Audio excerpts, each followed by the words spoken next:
Hi. Hi. This is Tim Hawkins, and you are listening to Hook, Line, and Smiley. All right, everybody, welcome to Hook, Line, and Smiley, episode 50. This is a big one. This is a mile marker, and I decided to have one of the biggest Hook, Line, and Smiley fans on to celebrate. So everybody, please virtually welcome Tim Hawkins. What's going on, buddy? Congratulations, my friend. Thank you. What's your favorite episode? My favorite one is the one, it's always the next one, the newest one. Now you guys 50, is it one per week? One per week, comes out every Thursday morning. Yeah. I'm sure you get up every morning on Thursday and jump for that. Dude, me and Heather were talking, my wife, we were talking a few days ago to two of my own projects. So, you know what I'm saying? Hello? Yeah. Sorry, yeah, you cut out there a little bit. Heather and I, we haven't seen the last two of my own projects. We haven't seen, so don't take it, personally. Did you ever listen to Potty Break? After we had recorded, did you ever go back and listen? I don't. They were like, maybe we should cut what we say. Is it cutting? Is it doing weird thing? Yeah, it's cutting out. Okay, let's see. Hold on one second. I can move to another room maybe. You want me to move to another, like closer to the modem maybe? Yeah, maybe so. My neighbor's Wi-Fi is pretty good, so I don't think it's on my part. I got my yellow notepad in case anything comes up. That was one of the questions I had for you is, are you still like writing and keeping notes and? Well, not really. Let's see here. I don't know how the light might be better here. Oh yeah, I got a little Christmas theme. Is that, you got it? Yeah, we've got it pretty much decorated. So you want to try it again, or are you still rolling, or? Yeah, I'm still recording. We'll just, because I'll go in and cut all this and edit stuff out and all that. So what have you been doing? For the listeners that don't know, you decided last year to take 2020 off. Yeah. And I know you've gotten this question from everybody, but why didn't you tell the rest of us what was happening? Why didn't I tell you? Yeah, why didn't you tell us that 2020 was going to be the year to take off? Like, did you know, like, leading into it, or it just lucked out?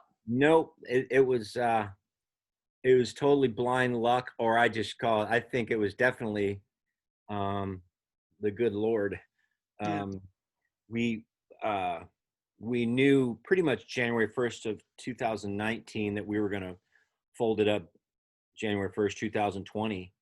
So, so everybody pretty much had a year knowing that this is going to wind up. It wasn't an immediate thing. And the reason that was so good was because, Sarah's not going to be. Oh, okay. So do you want to hang out, or you want to? No, I thought it was Sarah too. Huh? Yeah, it was supposed to be, but she got a tutoring job, and the lady wanted her to start today, so she had to go. Oh, nice.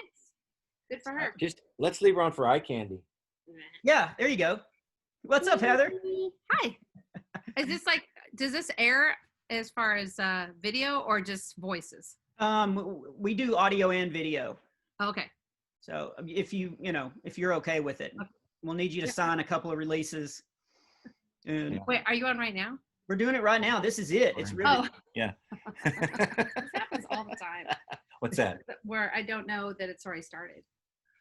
Yeah, we had you on Potty Break a couple of times that I wondered if Tim let you know that you were on it. No, and then when we've been on with Nazareth and other people, it's like, oh, we're rolling now. Well, that's the thing with even with Potty Break, it's like we never had a ready go. It's just everybody would sit down and somebody be making a sandwich, somebody be changing, someone would be already in bed. We'd have to wake them up and bring them in. Yeah. One person would get on the headset at a time. So.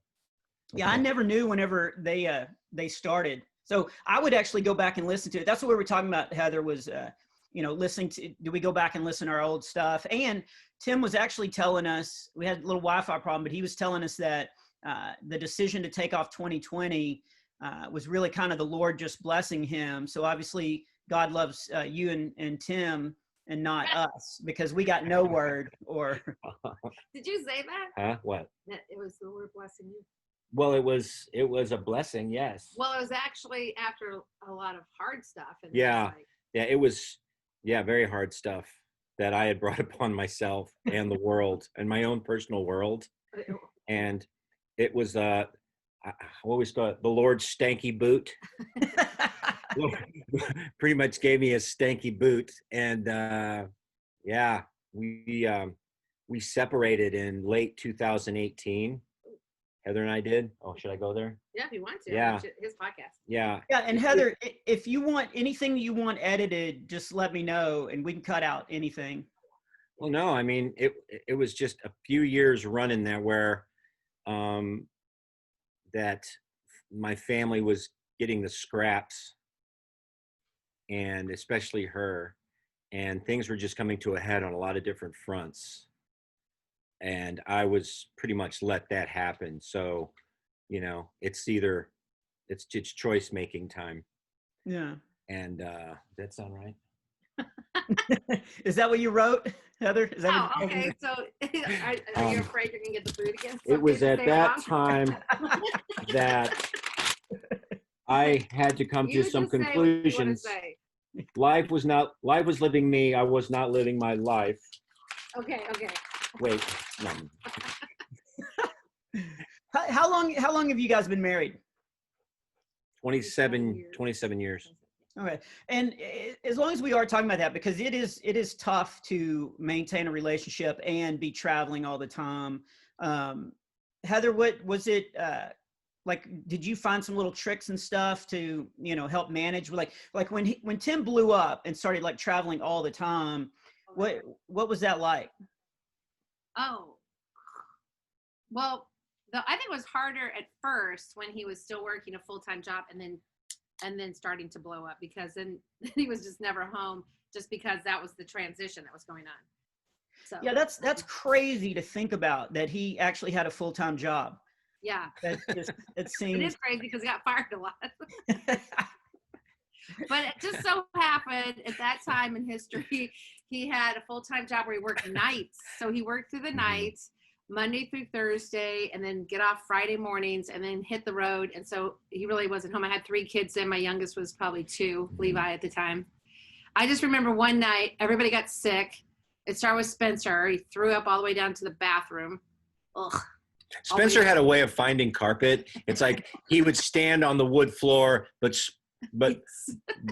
throw up into the carpeted room. Yeah. And so I was, after cleaning up Olivia, then cleaning up his, then Jack's, then Levi came in at about 2 a.m, and then he threw up. I was like, oh my gosh, I don't know what you're doing right now, but you need to take the first flight home, because I'm fixing to get sick here now too. Yeah. I remember one time I got up in the middle of the night and Coulter was throwing up, and he was throwing up in the sink in the bathroom. And when I walked in, I was like, what are you doing? And he just looked, he was so sick, and he looked at me and he was like, I forgot which one to throw up in. Yeah. Oh yeah. Like he couldn't remember which one to throw up in. Did you have to transfer that into the toilet, or just? Okay. You should edit this part. Well, that's it. It's It's like that's what like people have said. Well, Tim does potty humor. It's like that's all we see as parents with pets and kids and ourselves. True. It's like that's all. It's our life, man. Yeah, we write what we know, and if that's what we're, Yeah. we go out on the road, and so we try not to write airplane humor because that's what every comic does, and then we come home and we're changing diapers, and we're Yeah, we're not at the club, Yeah. So. Or at a real job. Yeah, but I mean, that's just, somebody asked me a while back in an interview, the 1,000th time, how do you balance work and life? And I finally answered, you don't. Yeah. There is no balance. You try, but you do your best. But what does that even? Gonna... Yeah, what does that even mean? I think it's just being where you're being there, being present, being when you're home, you're home. Really, that's the biggest thing. Yeah, because when he was not present, And then, and so there was like, you know, it was like slowly disintegrating for about 5 years. And then when it got super bad, it's like, wow, you're so tapped out that I might as well be single. Right. And it's like you're grinding, right? It's like I finally found something that I'm good at after years of just trying to find work that I felt I was making a difference, or, you know, but then you found it, and then a lot of your creativity and your passion goes into that work, to your work, and then your, you know, life partner is, And kids are seeing that, you know, you're saying, well, I want to be a good me for you, right? Yeah. And that really, most of the time, that's not really true.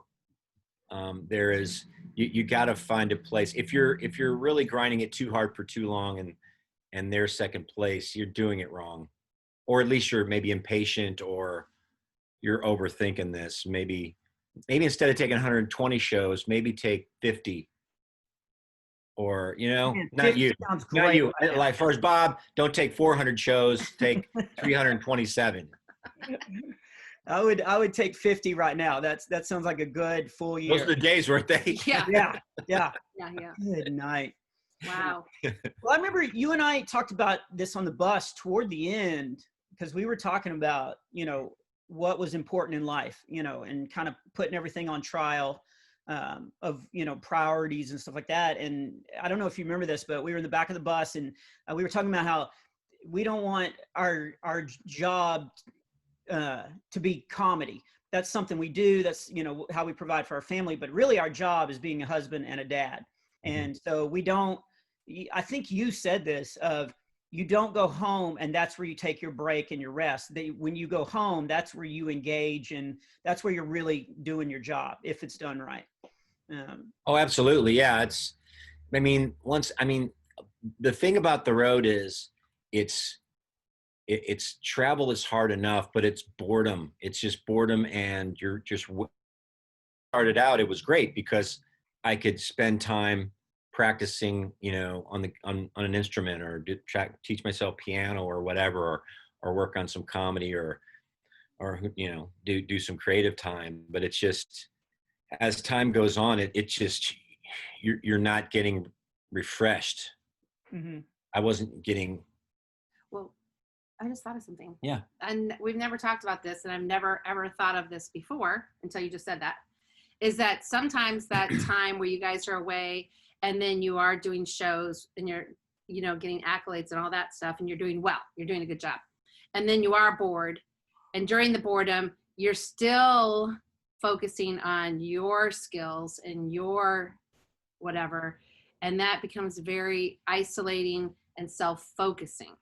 And how about the refreshment comes from that boredom, pouring it out to something or someone else, or coming up with ideas for when you get home to pour it out. Now we never discussed that, and I've never really actually heard you say that. So that's like, that just came to me now, like, oh, that might be a good time. That would be refreshing for anyone who has to go out on the road and spend all that boredom. Look for ways to pay it forward, I guess is the saying, or to, Well, I mean, I've learned somewhere else. Well, like she's saying, it's like what I've learned in the last couple of years through counseling and reconciliation is just learning how to, because it was unstable, our communication patterns, the way I didn't know how to deal with feelings, and to communicate my needs, or to find out what her needs were. Well, I wasn't very good at it either. We're pretty much illiterate when it came down to just basic communication and working through things. I mean, we were thinking, oh, we're Christians, you know, we're smart people, we got money, we're, you know, we love our kids and stuff. We should be able to do this, right? And the fact is we weren't even close. And I mean, it would get to the point where she would walk in the door, and I would get a feeling in the pit of my stomach, like, oh no, I could just fearing, dreading the next fight, or, you know, knowing that it would spiral into a bad place. So, you know, it's been, what's really changed a lot, and almost everything has been, who is that? Hi, Joanne. Your dog may hear my dog barking. My dog's barking in the background. Really? Yeah. Just feeds off one another. Yeah. No, but I was saying we just how should I say? Yeah, we were just fearing those confrontations because we didn't know how to deal with it. We didn't know how to get away from it without really doing serious damage to one another. Yeah. But now it's a point where once you get those skills and those tools to communicate and to really to be, they call it, it's called nonviolent communication. It's just changed everything, where you still have those issues and irritations and things, but you're like, you have a plan. You have, it's like building a house and you have the tools to do it, right? Yeah. So anyway. Is she going to hang that dog on the door? She could. I could, but I'm not. She could. Oh, I didn't know what you're... They're a trip, man. They were kind of getting out, and we got those tiles. It's called a tile, and where if you can find them on your phone if they run away or if they get out. But the tiles are like half their body, so they just walk around, and it's just all jangling. So you can find them, and they can't run very far because they're weighted down. That's right. They get tired. That's great. So we need to put those on the kids. But I don't know. I mean, it's just been, this year's been, 2020 was just rest. Of course, it was just meant for rest, right? And for being available and to just be together and live life together. Coincidence. And that was that was going to be the plan for us, and then it's actually been for everybody. So really, I didn't tell anybody because it's like, well, everybody else is not working, so it's just kind of put everything on pause. So, how's it been for you? I'm getting really good at Uber Eats driving. Oh, that's right. That's right. Yeah. Have you been doing that? Yeah. I really have been doing that. Yeah. Yeah. My kids do that. You've been doing, well, you've been probably a little bit, Heather. selling product for What's that? Christmas or. Heather goes, yeah, my kids do that. And I was like, well, they do. They're married. Yeah, I know. They're married. And she was actually offered a full-time job at a place called Palm Integrative, which is a like for health and wellness. Mm-hmm. And it was a full-time with insurance. And she was like, do I want to give up Instacart or do this? And she didn't want to give it up. She preferred the Instacart. Yeah, you can actually make pretty good money, and you kind of figure out when's the hot times to be out and all that. But it was very humbling at first, doing that, because I'd been doing, stand up forever and never had a, job. And I remember I'd been doing it for maybe 2 weeks, and I was in our grocery store, and this guy was like, hey, I know you. And I got all cocky and, was like, oh, did you, see a show or something? And he was like, no, you delivered food. Like, yeah, you have to use that. You have to use that when you come back. Yeah. It's hilarious. I have a whole bit about how Uber Eats driving is like video games, because, you get your quest and then you go and you jump in your car, and it's like Grand Theft Auto, or, if it's in Conroe, like Red Dead Redemption. Like I have a whole bit on it. This person good or bad? Yeah, and you get coins and level up. And I actually thought about it because I was running up some stairs at an apartment complex to deliver some food. And I was like, this is kind of like Donkey Kong, because I was going up these stairs and having to jump over everything. And so you got your big hammer. Yeah. Somebody threw a barrel at me. Your it was big a mallet. Neighborhood. But it's been, it's super slow. I've got 3 shows in December.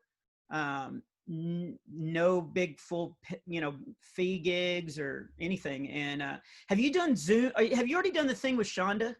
Yeah. Yeah, we did that on this past Thursday. We just got them yesterday. And it was different. It was like it was a cool idea. It was one of those industrial park studios in Nashville, where you're like, are we gonna die? Are we gonna get killed?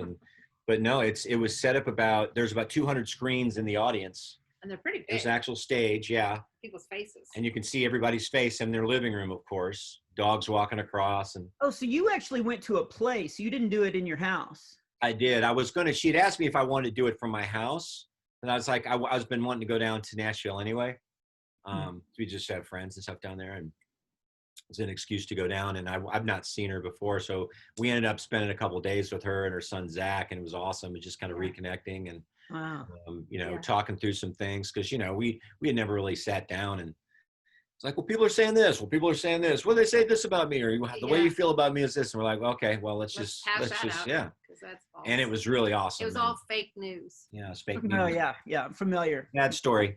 But yeah, it was great. And they, you go on stage, and she had an actress friend of hers that was in her movie that's coming out. In her ears in, so we could see the audience, and you can kind of hear them responding. Mm-hmm. And I just did basically some songs. I did some guitar and some piano, and then she interviewed me there. But yeah, it's kind of, it's the Zoom thing and it's the podcast thing, but then it's this new element of actual people in this virtual audience. Yeah, like they could, the names were underneath the VIPs, and so you could call out to someone and call them by name. Yeah. So I thought it was kind of cool. It was good transition. They flowed good together. Mm-hmm. I was watching from the studio, but then my friends who bought tickets online said it was great. Yeah, the funny thing is she just kind of asked me to do this thing with her. I thought, it was like a podcast or something, like this, like we're doing right now, just kind of hanging out and talking. And then I said, yeah, I'd love to do it, man. I'll come down and we can do it. And then like the next day or two, we get a from our friend posted and sent us this flyer that they had gotten. And it just says, Shonda Pierce with special guest Tim Hawkins, tickets on sale. And I'm like, what? Tickets? Together. I was like, okay, I guess I better do something. Yeah, because he was going to be super catch, not really. Yeah. So that we found out it was actually a show from a friend of ours. So, but yeah, I mean, she's just like everybody else, just trying to, what's next? Yeah. I opened for her about 2 months ago, I guess, in Austin. Oh. And it was weird. Everybody was spread out, and there was still about, I don't know, maybe 1,100 people. And so it was big, but it was big outdoor venue. And it was great. She did I want to say she did 2.5 hours of stuff. You could tell she was just loving being back. 2.5? Yeah.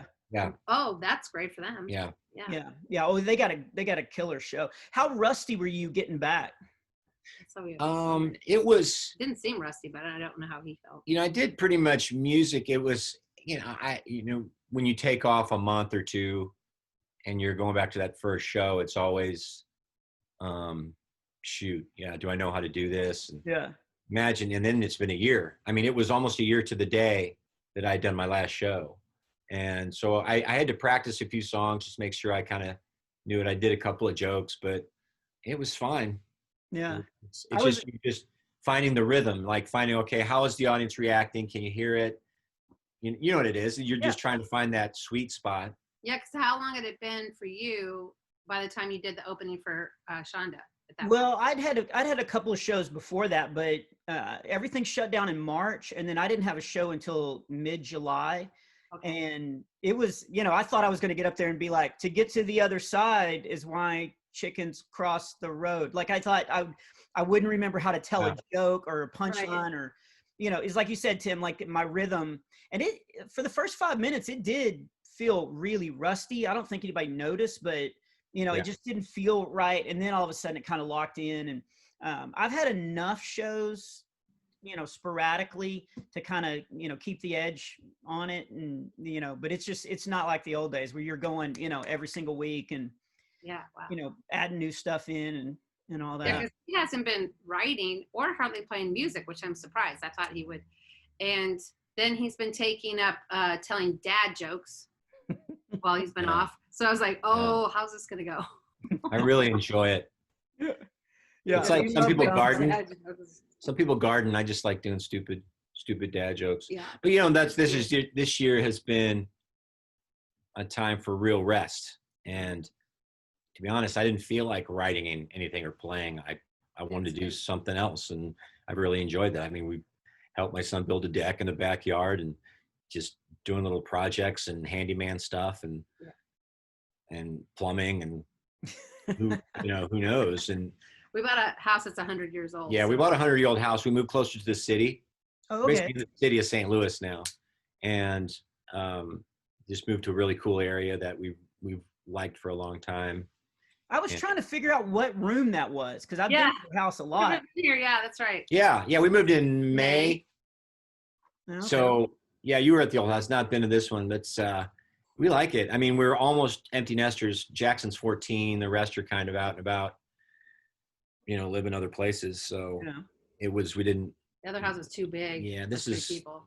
Yeah, and I've lived in the suburbs all my life and just ready for something different. And so far it's been really nice. Yeah, that other house, it was awesome, but it was huge. Like the guest room that you guys had me stay in, I think was between the Chick-fil-A and the Nordstroms. In the house. Yeah. Yeah, it was nice, but yeah, kind of a big house to manage and stuff. We were doing well back then. Those were the days. You remember what it was like to say no? Yes. Yeah. I got an offer to do Valentine's Day, and it was the guy said, I've got a couple of $100 and you can sell your tapes, kind of thing. And normally I would have just been like, no way. But I honestly thought about it for a little bit. Mm-hmm. So he actually said tapes? Yeah, he actually said tapes. You can sell your tapes. I love it. Yeah. You probably have a few tapes left, don't you? I have a couple of tapes left. I do, actually. Dude. I have some.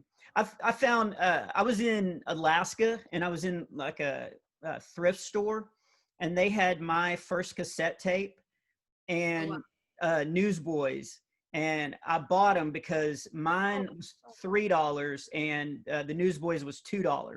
Yeah. And so I posted it on Twitter, and Peter Furler actually wrote, "Bob, put those price tags back the way they were." Yeah. Yeah. So, yeah, that was the goal of the ego, $1 less. Yeah. That was one of the questions, though. I asked people what they wanted to hear. And do you remember how we met? Gosh, hold on. I thought it was with Ken. Was that the first time we met? That was the first time we met in person. But I might have been was I working at the Christian bookstore? You were, yeah. Did I call you? Mm-mm. No, nobody had my number. Especially promoters that were looking for shows. Nobody had my number. You emailed me and just introduced yourself. You said that you were starting comedy and you'd gotten that cassette tape of mine, that first one that was so bad. Uh-huh. And so I literally thought, I'm not saying this because your act, but I thought, what woman comedian is this? I've never heard of her. I've gotten that I really thought it was a lady. Sorry, a lady with a smoker's voice. Yeah. Sorry. Well, that's a little better. It doesn't hurt as bad, Heather. I appreciate that. No, I've told this on the podcast before, but the first time I heard me on XM, I was driving to a gig and I had pneumonia and I was just miserable. And I was driving to Austin and I had XM on. And this bit came on, and I was like, "Oh, that's Ellen DeGeneres," and I recognized the bit. And I was driving, and then I looked down and saw my name on the XM station. And I mean, I had pneumonia, and I was, delirious. But for a second, I heard material that I recognized, and heard the voice, and thought that was Ellen DeGeneres. That's hilarious. And it was me. Well, there you go. You can do Ellen DeGeneres. Like a tribute. Yeah. Greatest hits or something like that. But yeah, you emailed me. And so we emailed back and forth for a long time, and we'd bounce ideas off. I want to know if you remember this because I feel like a fool, but you emailed me at one point and you said that you were working on a song that was with about Steve Irwin, the crocodile hunter. Yeah. And do you remember? I wrote back and I said, that's funny, but I don't think very many people know who he is. So I don't know if it'd be worth it. And then of course he blew up like the next month. And I was like, okay, Tim knows what he's doing. Oh, that's cool. I mean, I remember that song. Yeah, I mostly, I just remember the first time Ken Kington was the one who kind of first took me out to do those types of shows, the ticketed, ticketed, big shows where he would bring out 2 people. And I think we were in San Antonio is where I first met you personally. It was, yeah. And the reason why I remember that night was because I'd never worked with another comedian before. And so all of a sudden, I'm watching you guys and I'm like, oh, this is great, and you went last and you referenced one of my bits. I did a bit about the turkey baster thing that they clean kids' nose out with. Yeah. And you were doing a bit about Subway. And you were like, we need Bob's Booger Ball. And you did a callback. And I remember sitting in the audience and I was like, you can do that? Yeah. I had no idea that you could actually reference other people's stuff. Yes. And I was like, that's so brilliant. Like, I want to work with other comedians now. And just so I can do that, Oh, yeah. That's one thing. I mean, I remember with Streblo and all things like, we still do it to this day. Because what it does is that it gives the audience that sense of, your actual friends, and you're actually, it's a cohesive show. And, it's not because sometimes when you see these collaboration projects where there's 7 comics, it's not like, so you get the feeling they don't even know each other. It's just, there's no, they just do their act and then get off the stage. Mm-hmm. But that's kind of like with Blue Collar Comedy, that's what I think it was so successful, not just because they were so huge, but you could tell they were friends. Yeah. Yeah. And I've thought that. And then I've actually gotten that comment from people that have watched the Rock Show DVD is like, they just wanted to hang out with us. They were like, we can tell you guys are friends. And that's when really what was especially in the early days was the most fun, is we'd fly in together somewhere, and like somewhere in Colorado, we get a rental car and just drive for 3 hours to the gig, and listen to Dane Cook or whatever it was, or just talk shop. And that was a fun way to do it, as opposed to just going to these clubs and stuff. But going, and I don't know, it's so many fun times and experiences. And anyway, we did that run out in California, and it was kind of right before, I think, before Cletus Take the Reel had hit big. And is that Father's House? Did we go to the Father's House that time up in Vacaville? Oh yeah, because I had booked. Because I was doing a thing for the youth group that Sunday morning, and then I think we were doing a show that night. That's right. I remember that. Yeah. I remember you having to do that. Yeah. Yeah. Getting to do that now is how we getting right. Remember when you got to do stuff? Yeah, remember when, I'd take everything. But we drove, because we had like 4 shows in a row, and we drove a rental car, and we just listened to all these comedy CDs, and like, it was just a fun hang. And I remember I drove the entire way, and we stopped to fill up the rental car before we returned it. And at perfect timing, you go, hey, you want me to take a turn driving? Right. I've been driving for 4 days straight. You never once offered. And then at the gas station, like 4 miles from the rental car place, hey, I'll kick it on in. I'll back it into the space. I remember not driving. I usually like to drive, but sorry about that. That's also whenever I got bumped to first class and you were in coach when we were flying out there. Do you remember that? I do. Yeah. More than once you came back with I think it was Continental. They gave you a fresh cookie. Mm-hmm. So he would come back to coach, and he had this just cookie that was still steam coming off of it. It was folding over his hands. It was so fresh.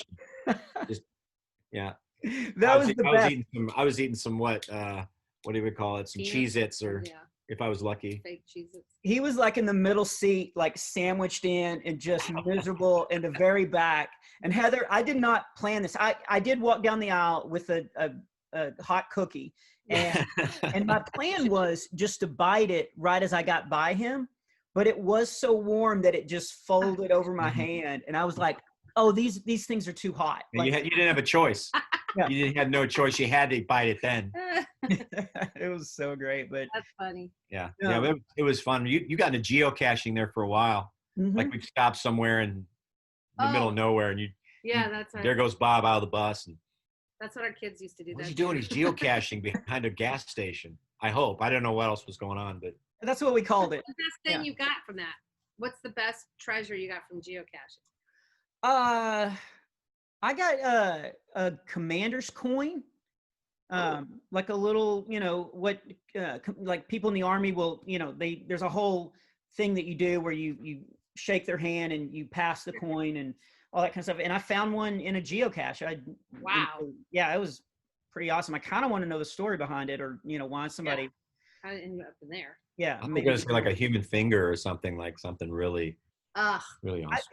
I've found some things. I remember we were fishing here in the woodlands, and it was we'd been geocaching, the kids and I, for about a couple of months, and there was a box. I saw it on my phone, and there was a box, and we went over there, and I think it was Trent picked it up and opened it, and somebody had peed all in the box. Oh. And it was just, it was just.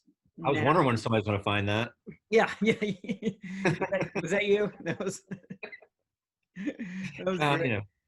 What couple more questions for you guys, and this one's for you, Tim, obviously. When did you know that you were, like, you felt like you were good at comedy? Like, was there a particular show that you were like, okay, I got this? Like, I think Heather was telling that story. Remember when? Yeah, I'm trying to think how long you'd been on the road though, and I wasn't for sure how long you'd been on the road. Can you remember?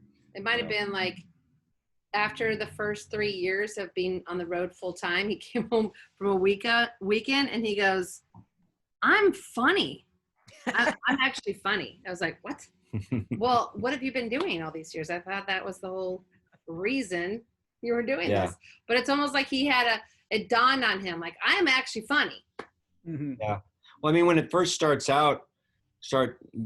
full time, and I don't know what year that was. because I really didn't have much of an income to make up for, which was good, right?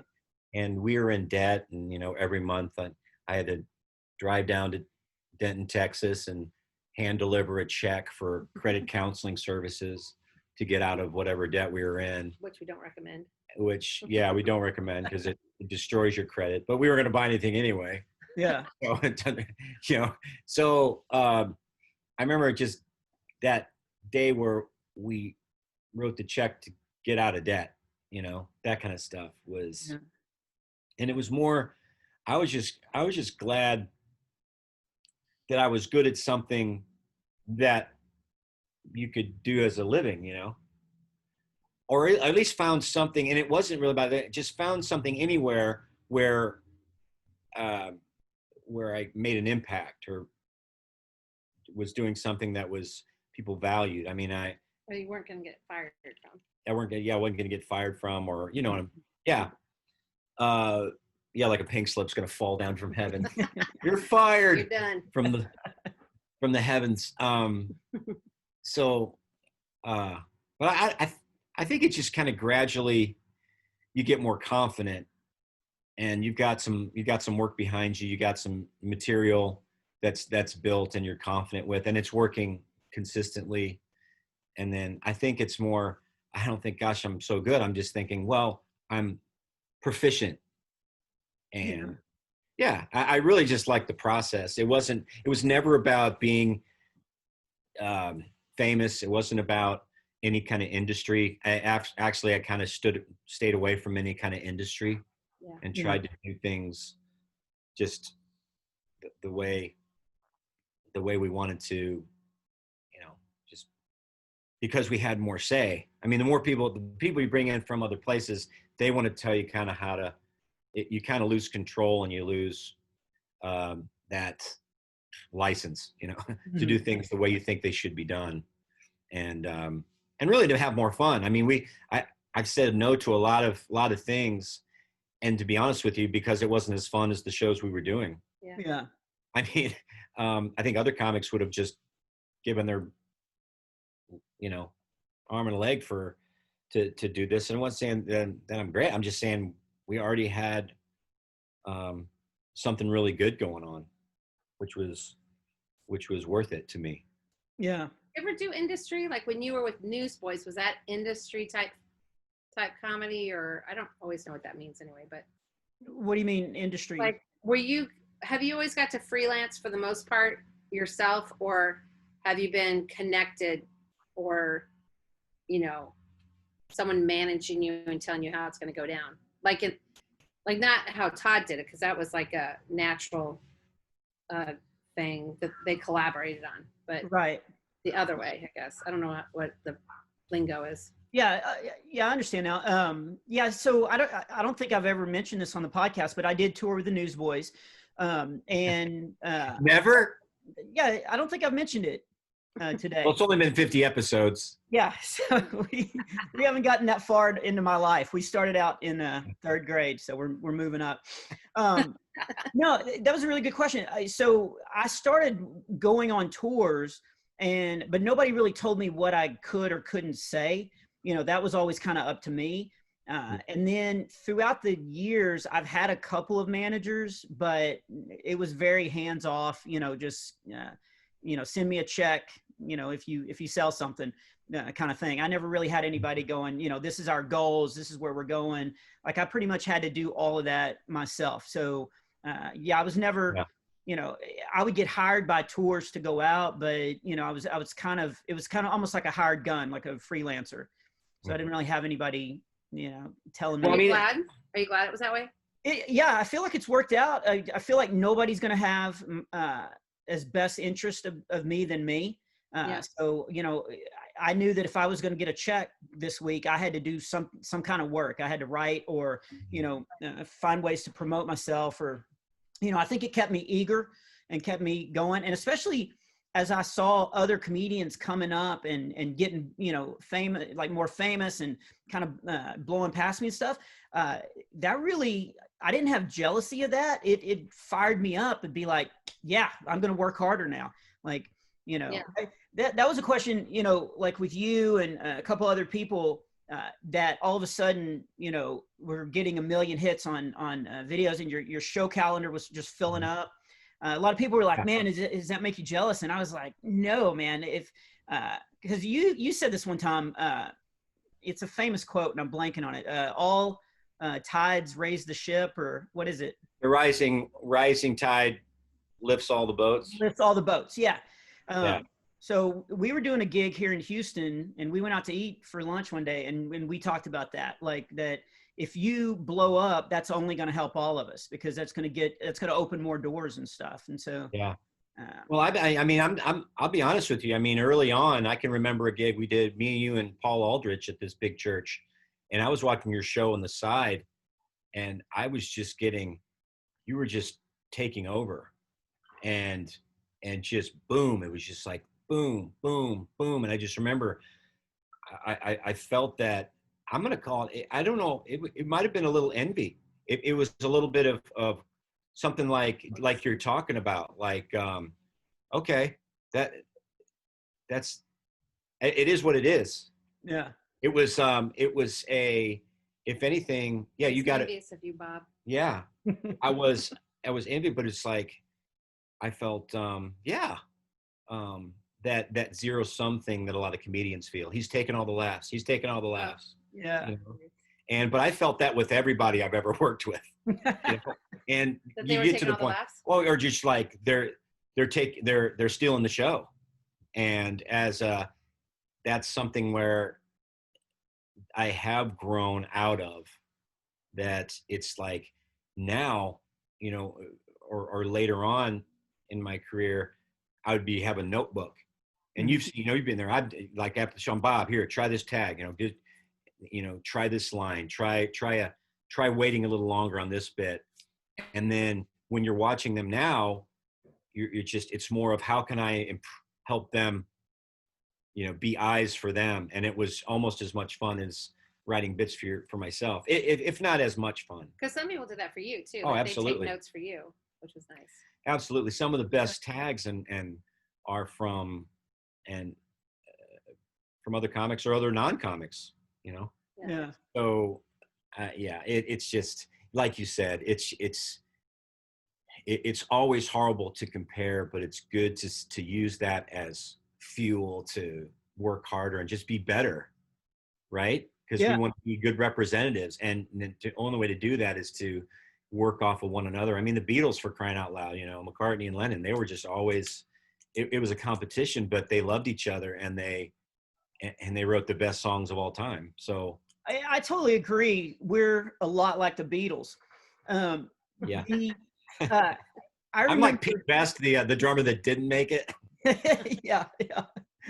I'm the Pete Best of Christian comedy. But we do write, like we do give each other taglines and stuff. And I remember one time I was doing this bit where I sang this line, and the line is supposed to get a laugh, and you were watching me, and you said, I think the reason why you're not getting a laugh there is because your singing is so bad that it's taking away from the joke, that people aren't enjoying you singing so much that they're missing the joke. And so the next night I just said the line, I didn't sing it, and it got a big laugh. And I was like, oh, I would have never thought about that. Yeah. That Yeah, really that's fun. I mean, and you'll do, and what happens is you kind of stop mining a joke. They call it mining. You just dig in for more. You'll do a joke 100 times, like, well, that's about it. But there's always somewhere else to go. Yeah, there's meat on the bone. Don't leave meat on the bone. That's what we always do. It's fun to take an old joke and have a new idea with it, and it turns into a new joke, and then it's even more fun to perform. Another thing that I totally forgot about this, but you, me, and Ken Kington were doing one of those ultimate comedy shows, and afterwards we were hanging out by our merch tables, and our tables were pretty close together. And I remember there was a youth kid standing in front of me, and he said, "You are the funniest guy I've ever seen." And about 5 seconds later, I listen, and there's this married couple, and they're talking to you, and they're saying, "You are the best comedian ever." And then there was like an elderly lady talking to Ken Kington, and she said the same thing, all within the span of about 2 minutes.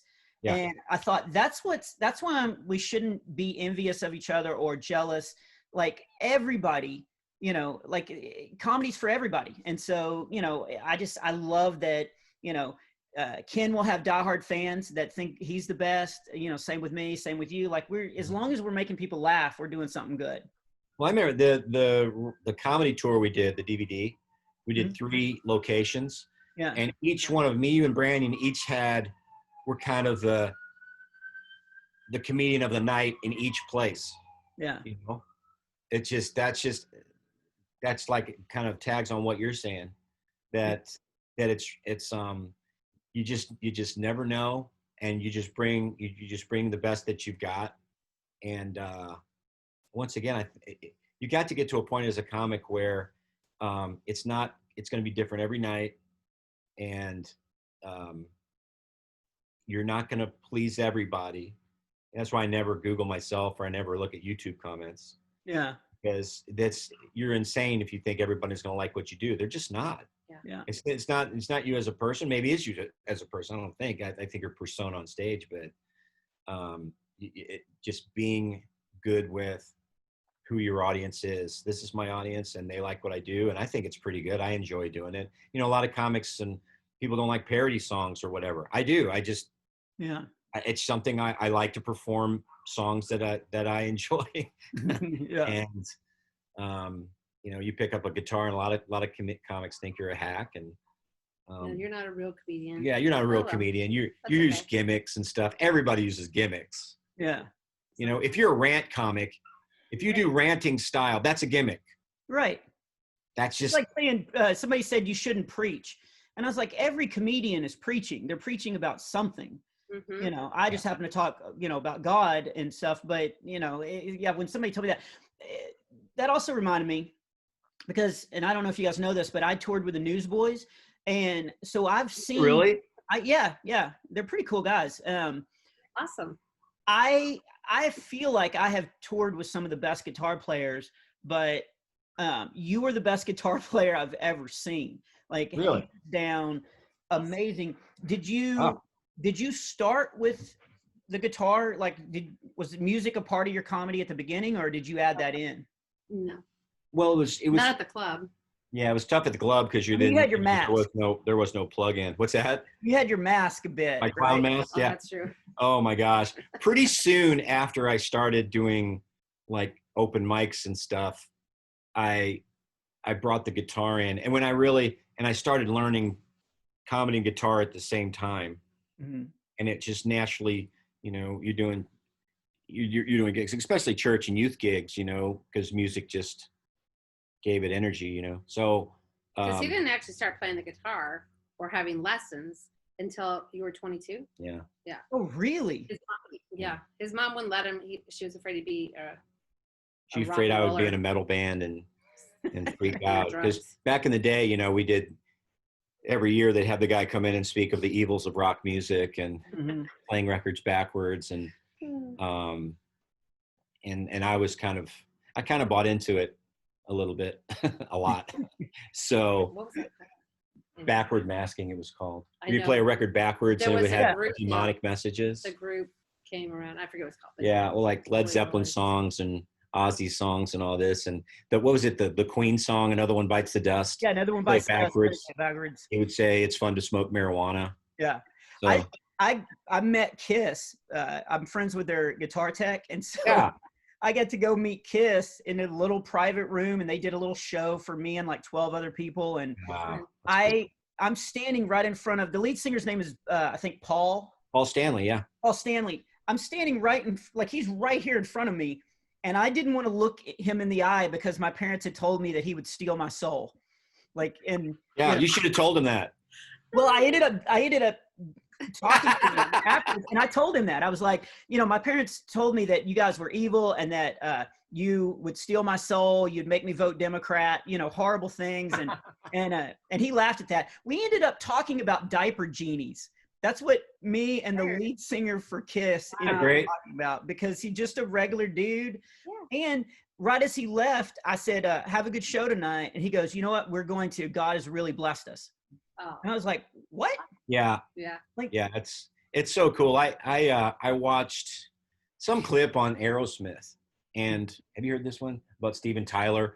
Steven Tyler, lead singer, and he's got the leather pants on and sweating. He's after his show, and this is a recent concert, and he's eating this big old piece of cheesecake. And they're like, hey, just talking to him. He goes, 30 years ago, this would have been lines of cocaine, but now it's cheesecake. It's kind of cool to see these guys have hung in there to find out you don't have to. Well, we were backstage a couple of years ago with Korn, and they we became friends with Brian Head Welch from Korn. Yeah. He loves Jesus. He came stayed at our beach house and broke our ceramic frog, and first you got to bring that up. It wasn't which we're still bitter about. It was already there. But we went backstage, they had like a juicer going and all kinds of like fruits and vegetables just covered all over the table, and it was all real healthy. And actually the lead singer, when we were on stage watching him, was pretty like, wow, like his hair was all out to here. His name Jonathan Davis. He's just like a god. He's a rock god. He has this kilt on. He has this black kilt on. He's just the hair. He's put up your middle fingers and say, all these whatever. And then backstage, he was the biggest nerd. I thought he was one of the crew working there. His hair was in a bun, and he had glasses on. Glasses on. Like, he's walking around. He was talking about his kid trying to trick Brian, and he's like, yeah, he's just trying to trick you, huh? His kid made this like sandwich with peanut butter and mayonnaise or something. He's giving it to Brian. His kid. He's like, come on, quit bugging him. Let's go. That's what the lead singer was doing. And 30 minutes later, he was like, yes. You would have never, ever bolts of lightning come out of his fingers. I didn't know it was the same person. I didn't have a clue. It was the same guy that was on stage. Yeah. But it was it was so refreshing. And that's the thing. It's like you can't believe your own hype or whatever that would be. Yeah. People have their own stories about who you are. You've noted, you know that. I mean, they think they know you, and they think, and they'll defend you, which is good. But they also, I think you have to get over yourself, knowing that they just like to consume what you're producing. Yeah. And it goes only so far. Well, Wikipedia used to say he was born in Paris, France. Yeah, I was born in France as far as Wikipedia is concerned. So you never know. I remember I was at a festival one time, and Matthew West and I were in the green room, and this huge Matthew West fan like made it over to him and was like waiting to jump in, but didn't want to interrupt. And Matthew West and I were talking about minivans, and like, because we both had Honda Odyssey minivans. And the fan finally goes, this is the most boring conversation. I didn't think you guys would be talking about minivans. You know, I thought I don't know what they were thinking we were going to be talking about, but Minivans are cool, man. yeah, That's the deal. It's like there's so much.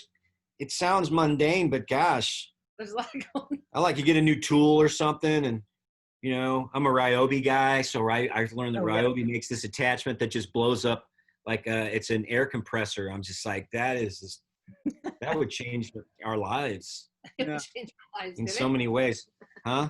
Has it? Well, hopefully I'll get it for Christmas. It's okay. Never mind. But that was the cool thing about being on the road too, is we get to know each other, and that's I don't know, it was just that good, just solid, just good guys with integrity, and that just made it more fun and made the show better, you know, brought a lot of variety to the show. It's like we tried to, as a company, book, you know, you guys, and that just wasn't our deal. We're not star makers, but we felt the best we could do for people was to get them in front of as many people as possible, and you know, get your own, you know, get gigs and just get exposure. So I hope that was a good experience for you. I mean, it was really the only good experience that I had. Just the residual 18 years of friendship. It's really been it. I got a couple. Oh, and I still tell people, like about how you sent me like videos of you dressing deer. Yeah, awesome. Yeah, I actually, did he tell you about that, Heather? He wanted to know how to gut a deer, and so I got a deer that year, and I videoed and did a little how-to. Oh, video. gotcha. I've seen that done. Woo! It was good. My buddy James, you know James? Yeah. James got a huge buck. I got to send you the picture, man. He did. Yeah, it's not a whole lot of points. It's like 8 to 10 points, but it's huge. Face is so big. Yeah. It's. I think I'd like to get your kind of take on, you know, what you think about it. But Okay. Yeah, text it to me. I got a buck and a hog so far. Do you want to talk about other things we text one another, or no? I think we're good. I think that's the end of Hook, Line, Smiley episode 50. But that does kind of go with our conversation, is that's what's great about being on the road, because there's a lot of, you know, pitfalls of, like you said, boredom and, you know, just a lot of, I guess, having a target on your back, so to speak. And if you're traveling with people, and it really was like a band of brothers, and there's not a lot of people that know what it's like to be a comedian. And so it was great being out with you, and, you know, like we could talk shop, or we could just, you know, make fun of what we were seeing in front of us. But it was, you know, it was that camaraderie that I think makes the road really fun. And so, yeah, we do text each other stuff that we normally wouldn't be able to text anybody else. Just, you know, because you're more of an enlightened individual, just that you would understand. Well, sometimes he uses my phone to get the picture, so I know what's going down. You know. Yeah. So. But actually, on another note about what you just said, and to be serious, is that I've often thought I was so grateful that he was on the road with people like you and Brandon and Johnny W. And I don't want to miss out anybody's names, but yeah, Dustin and John Christ. And I just feel like you guys helped him be a better person. And so thank you. And then I know for sure y'all helped each other be better comedians, but even just better people, because I just thought you were one of the best fathers, you know, with your boys, and you were just always on Kington too, for sure. Yeah. No, we're talking about me, Heather. No. I knew I forgot a name. Sorry, but you, yes, for sure. No, but good father. Oh yeah, just well, you're a unique individual, and you know, you were never pretentious, like pretending to be something else. And for sure. I think there's no other comic I respect as far as the grind and the hard work and saying yes to all, you know, as many gigs as you can, being fearless. See, the thing is, your style is, you know, so we used to say, Bob, slow down. If you would slow down, then you would have 3 times the material. It would last 3 times as long. And it's like, you know, you learned. Did you used to tour the Newsboys? Yes, I did. I did 3 tours with them. But I've done those types of gigs, and if you're outdoors and if you're in front of these music crowds, you have to keep moving. And you have to, and I think that's where is that right? I mean, that's how you developed your style. Yeah, I had to go out because nobody wanted to hear me. And then, so I did the Newsboys tour, and then I went on tour with the Supertones. So then we were in a warehouse. It was always like an empty warehouse, no seats. And it was usually like 800 to, 1,200 kids. They were all kids. Yeah. And nobody wanted to see me. So I had to come out and I had to get to my first punchline in, 20 seconds if I could. I tried to have the quickest one-liner and then boom, boom, boom. And it was, and I developed that rapid fire thing. I remember the third tour that I did with a band called the Newsboys was Festival Condition. Toured with them? I love them. Yeah, I did tour with it. You know those guys? They're really good. I didn't know that. That's awesome. Yeah, I'll tell I you. saw their cassette, their tape in a place. Well, $2. $2. Okay. Peter actually pulled me aside on Festival Condios tour, and he said, "Do you think you're funny?" And by that time, I felt like I was getting a handle on it and good. And I remember telling him, like, "Yeah, I think I'm getting good at this." And he goes, "Well, then why don't you slow it down so the rest of the people can find out how good you are?" And I was like, "Well, because I'm, it was this big outdoor festival, and so I felt like I had to jump up there and grab everybody's attention." Yeah. And he really it kind of, I of course still go rapid fire, but I did slow down just a little bit because I just didn't have that confidence. And then for him to tell me like, "No, you're good. You need to slow down so people can enjoy it." I was like, "Oh yeah." So, well, well, there you go. I mean, and then I don't think, I don't remember you talking over laughs or anything, having a problem with that when you're in a controlled comedy setting. Yeah. But it's also part of the joke. It's part of the laugh is that you'll say something so fast, like what, and sometimes you mean it, sometimes you don't, but that's what people are laughing at. That manic delivery is the style. Yeah. And Ashonda does that a little bit too. Like, what I say, just kind of reacting to, but yeah, that's a funny style of delivery. Yeah. All right. Last question. And it is going to be more of a serious one, but how are you guys doing? Like, what are you doing now with your time, and what are you guys doing together? And we are getting settled in a house. We're grandparents now. Yeah. Yeah. So we're enjoying being grandparents. We are, we're having fun. We're available. We just got back from a trip. Yeah. We went to Nashville, and then we've been on a few trips during lockdowns. It's been weird. This year is just, I think this was meant to be kind of a time for more travel and things like that, but that kind of messed that up. I mean, our son was supposed to be in Europe. We were going to go over there and visit him, but that, of course, they sent him back. So it's been good as far as getting away from work for a while. It's just been a good restful time where we can just do life differently. Mm-hmm. And just kind of it's fun. Prepare for the next stage, because I know that I think going back, I can't see doing 100 shows a year, maybe 25 or 30.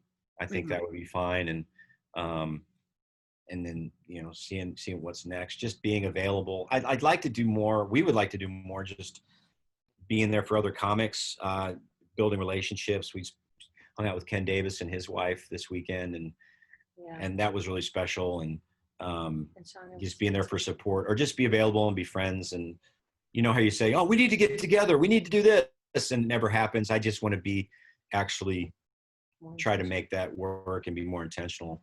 Yeah.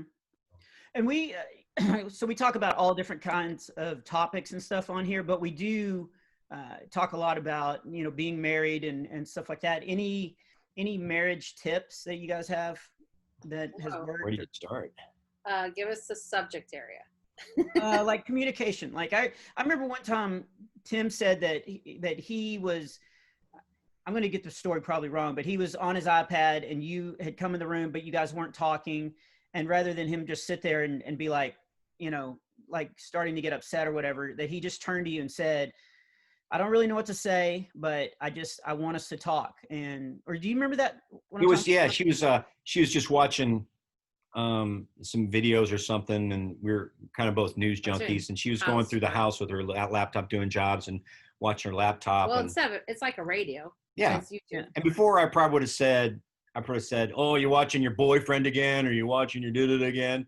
And what I said was, I don't know. And I said, I just really feel, I feel lonely, and I don't feel connected to you. And I just told her what I felt. And it wasn't like, I didn't judge her. It was just, this is how I felt, and this is what I need. I need to be connected. And it just turned on a light. Like, oh, that was fun. Because when you tell somebody, and that's most of the arguments that we have stem from, I love you. I want you to love me back. I want to be accepted. I want you to respect who I am. I want you to be proud of who I am, Mm-hmm. And a lot of times it comes out, it's you, we attach judgment to that person, somehow trying to manipulate them to fulfill your needs. Mm-hmm. And it just doesn't work. It spirals. And then what happens is you get codependencies, you get breakdowns in communication, you get each other believing bad stories about one another. It's I got to act this way to get this response from them. Yeah. There's a book called Nonviolent Communication. That's where I started a journey to learn how to be a normal human being.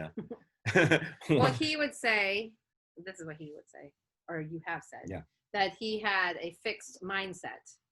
And when he did tell me that, I thought, oh, that makes sense, because instead of like me, I'm always like, blah, blah, blah, out loud, working it out as I'm talking about it.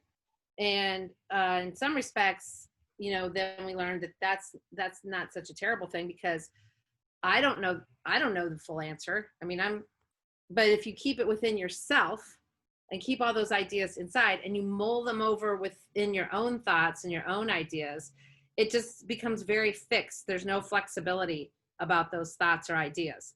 Where you put them out there and share them, where they transform, or they become better, or they, don't stay so stodgy, I guess, like within, because if it's just coming from within yourself, that's only one perspective. Yeah. If you think that this is as good as it's going to get, right? We can't change, we can't grow. So when you have that mindset, that's a fixed mindset. It's where, well, if you can't grow and you're not going anywhere, then you have to defend what you have with all that you have. Oh yeah. And you can't make mistakes, and you can't ask for help, because when you ask for help, it proves that you don't have it all together, and you're miserable and pathetic and can't grow, right? As opposed to having a growth mindset where all this is a process. Hey, you can make mistakes, you can express your feelings and not be afraid, even if you are judged, that you can make something out of it and become, a better person, grow the relationship. And nonviolent communicating in a nonviolent way. That's just the goal with my marriage from here on out, is I want to communicate with her in a nonviolent, empathetic, compassionate way. That's it. And because before it was very self-protecting. He was just always more like, I would take something she would say, a thought that she would have, and it still happens. We can get to a solution quicker now. Yeah. Because I'm learning, okay, what is she not, how can I defend myself and say, well, this is why I did it. Yeah. This is why I said that, honey. And if you'd listen maybe more often, maybe you'd know that, but that kind of stuff. Yeah. It's more like, gosh, if she says, first off, thank you for expressing that, because it means you care. Thank you for expressing that, because it means, like, if I didn't tell her where I was going or when I was coming home, thank you for caring about where I am. And that makes me feel valued, and that starting from that place. How can you can't really go wrong, but yeah, you sound so good. And then when it comes to the feelings thing, I've always been, expressive about what I don't like, and I fumble around. I don't really know what the feeling is called, because they're not everything's a feeling. And so if I say to him, I'm feeling like, closed in, and he said, well, that's not a feeling. So now when I go to him, I go, I don't know what the name of the feeling is. Yeah, but it's if you really can weird. help me get there by this description, then I can identify the feeling. Because then I'm saying, I don't do this very well, and I'm like a baby taking baby steps, but help me figure out what this feeling is. That would be the first step. I would say it would be learn what a feeling really is, to know how you're feeling. Yeah. Because like she said, when you're talking to your spouse and you say, I feel judged. Well, that's not a feeling. Yeah. You're saying they're judging you. Your feeling would be maybe loneliness or anger or hurt, or or frustration, something like that. So I guess yeah, to become more literate with have more of an emotional vocabulary and start there. It's a long answer, but it's that's a great answer though, because that's that's something Sarah and I, we're coming up on 2 years, and that Love her, by the way. yes. Yeah, she's we met her. amazing. Yeah. And that's how we get through a lot of the stuff, is like, and I've just now caught on to this, but just the mentality of, even whenever we're having problems or anything, knowing in the back of my mind that, like, she's my biggest fan and I'm her biggest fan, and that, we are each other's partners. So that's not going anywhere. That really kind of takes the pressure off of, if I, like, I start to get angry or, feeling lonely or whatever, I got to stop and remind myself what is really true. Right. And that's always helped. Yeah, it's people just have bad stories, man. And and what happens if you don't communicate how you're feeling, or tell somebody what's really going on, they just have to make it up. They don't know what to do. If you're giving them false information, what else are they supposed to do? Yeah. Right? Yeah. And it's a bummer when they decide what they think you think or feel. It's like, I wasn't thinking that or feeling that. Yeah. It's hard to confront. It's hard to confront and be, sometimes it gets tense and sometimes it gets a little awkward, but sorry. Yeah. There's really no way else to do that. It's hard. I mean, I've, tried to, looking at yourself in the mirror, it's not easy. It just sucks. Yeah. Because you're like, you have to admit failure, and you have to admit regret or whatever it is. But it's fun when when you finally start making progress. Yeah.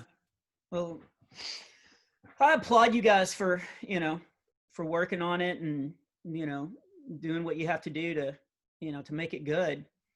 Yeah. So we normally start the podcast with this, but we're going to end it with this. Sarah and I always share like a woo and poo moment of the week. So a woo is like just like something good that you might think of, it's kind of like a high and low thing. Do you guys have any of those that's happened this week? We do that at the kitchen table too. Yeah. The dinner table. Woo and poo. A woo and a poo. Because so our intro music, I know, Heather, you listen all the time, but I don't think Tim's heard our podcast. We use Matt Powell and the Family Reunions song Woo. And it starts off as like, everybody say woo. And so that's what we came up with it. We were going to do a woo moment of the week. And then we started having like a low time. And a fan actually sent in and said that we should call it a poo moment. So that's why we have a woo and poo. Okay. Woo and poo. How long have you guys have you've done 50 episodes, and it's mostly been you and Sarah together? It's mostly been me and Sarah. We've had a couple of people on, but it's mostly just about me and Sarah and what's going on in our lives and kind of how to blend a family. And that's good. Very good. So I'm sure it's a lot more, moves a lot better and just more quality when she's here. I mean, it feels a little raw. Yeah, this is feels a little, I don't know, and no offense, but none taken. Well, woo, I think, to realize you actually toured with the Newsboys, that's a big woo for me, because I've never mentioned it before. I never really thought that there was a reason to bring it up. No, a woo. Well, woo was going to Nashville. Connecting with Shonda and Ken. Hanging out with Shonda and Zach. He's hilarious. Zach is so funny. Yeah. I mean, obviously Shonda is. And then it was so sweet to hang out with Ken and Diane. They're just Diane. I love Ken them. Davis was just, both of them are just comedy heroes for me, and just to be able to be friends with them it's fantastic. I say poo would be, I got a big tax bill from 2 years ago. Dun, dun, dun. It just punched me right now. You ever get a bill and then after you almost pass out? Mm-hmm. Yeah. Okay, that's happened to me, and it's the exact thing. We got a letter from the IRS saying that we owed way more money, and this year. Okay, you guys have to call about this. I've already heard about this, that they've been making lots of mistakes. Yeah. And I have other friends that are calling and they're changing it. Well, so we called and we found out that it was two things. One, Sarah had a job before we got married that I just didn't report. And she had taxes taken out, but when we got married and we filed jointly, not enough taxes were taken out. So we did owe that money. But the other one was Coulter's college bill. When I took money out of his 529 plan, they just looked at that as income. And they missed the part where I shouldn't do that. Yeah. College, and they shouldn't. And they've corrected it. But it was that thing where I opened up the letter and like I almost dropped it, like just standing out in front of the mailbox. Like, it's like, come on, man. Like, because that would have wiped us out. Like, we're barely staying alive right now financially, and that would have totally wiped us out. Yeah. So no, that's a huge poo moment, man. But it's just like once it's like anything, like most bad news, you kind of it goes away. You know. Oh, he handled this bad news pretty quick, like especially financially, better than any other time in our marriage, probably. Yeah, I don't know. Maybe that's another show too. Just really about the next step. I mean, we're probably both getting to a position where the next stage in our lives, you know, where the grandkids are coming, and it's just we've done this for a long time, and you know, what do we really want to do? How do we really want to live our lives? And what does that look like? And that, because it's just so much has changed. And I don't know, I just don't feel, it's not, I think there's still creativity in my brain, but it's just, it's kind of feels like it's moving into a different place. I'm just not really sure where. Yeah. Do you guys think you're woo and poo too? Yeah, we normally do say our woo and poo. And when she gets back, we'll probably, film a little intro to this and maybe do that. But great. I do think we're warmed up, so I'm going to start recording. Okay, awesome. What is get my notes back again. All right, let's end on this. Do you have a favorite dad joke? Oh, gosh. Yeah. I'm going to go do some dishes. She's heard it too many times. Thanks for saving our podcast today. Thanks for letting me be on. So, well, one of my favorite dad's jokes is when you drive by, and it just happened yesterday, where a big,